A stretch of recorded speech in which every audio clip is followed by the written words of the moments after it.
A recent Sunday in July,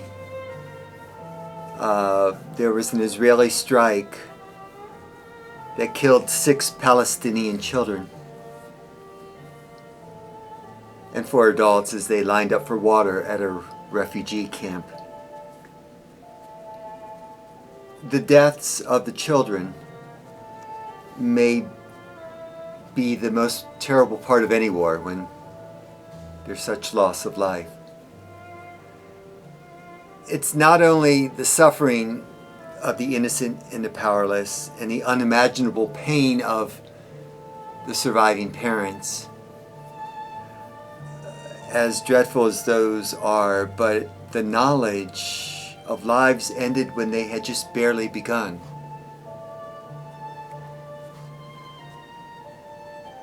Of futures that should have stretched long into the distant future are just severed in an instant.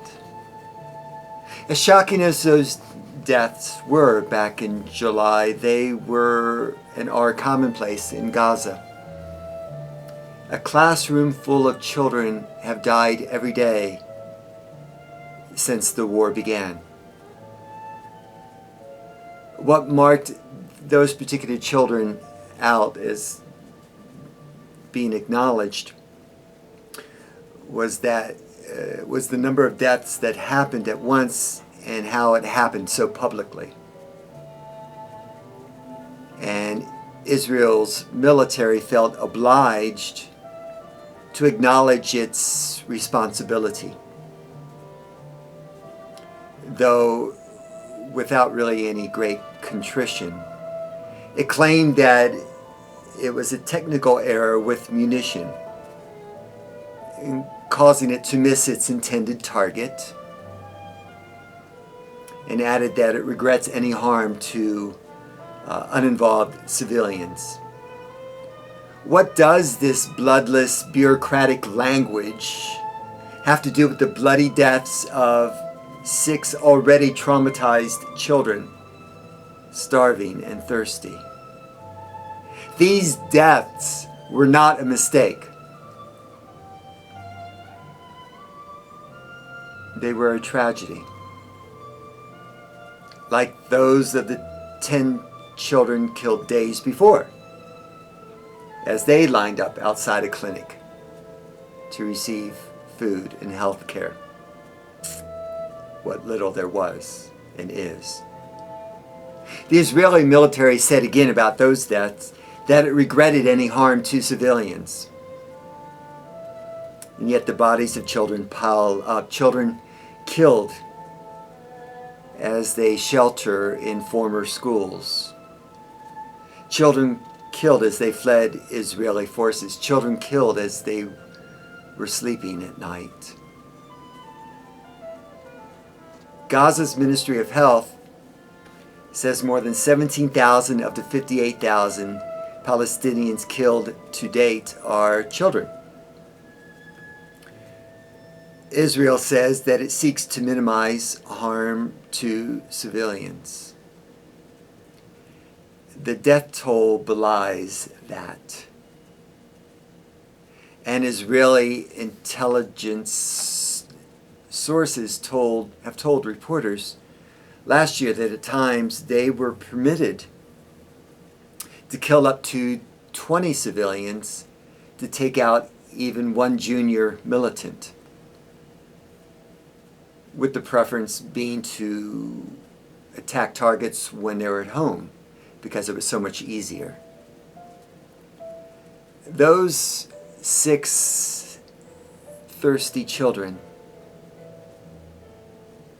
should not have needed to queue up for water due to what United Nations has called a man-made drought. Human Rights Watch believes that thousands of Palestinians have died due to Israel's deliberate pattern of actions to deprive them of water, which it alleges amounts to a crime against humanity. of extermination, as well as acts of genocide by Israel.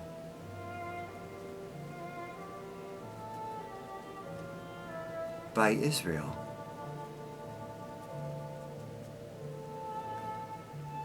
Those 10 hungry children should not have required nutritional supplements.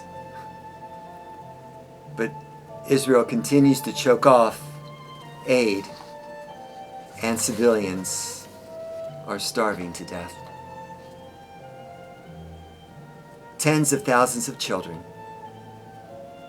have been seriously injured. Many are amputees. As of February of last year, around 17,000 have been identified as unaccompanied or separated from their families. The very young are among those least able to cope with the hunger and disease that is unfolding there. How many will survive this conflict? How many will be able to remain in Gaza? How many will be able to live anything like a normal life one day? How many? How many will see only vengeance and despair ahead of them? Meanwhile, Israeli parents call for hostage release and ceasefire deal. That must end the conflict, and which Benjamin Netanyahu has resisted. How much more blood needs to be shed?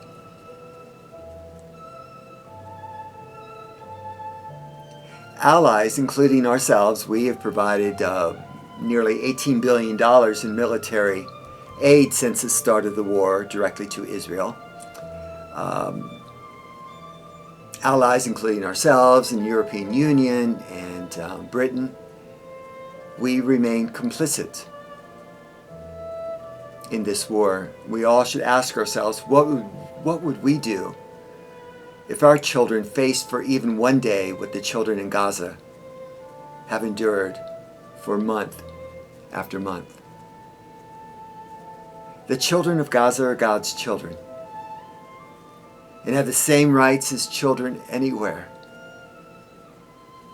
to water and to food, to shelter, to education, to play, to hope, to joy, to life. Yet on that Sunday in July, Israel killed Abdullah Yasser Ahmed, Badr al-Din Karman, Siraj Khalid, Ibrahim Ashraf, Abu Uraban, Karam Ashraf al-Hussein, and Lana Ashraf al-Hussein. They were children, and they were loved.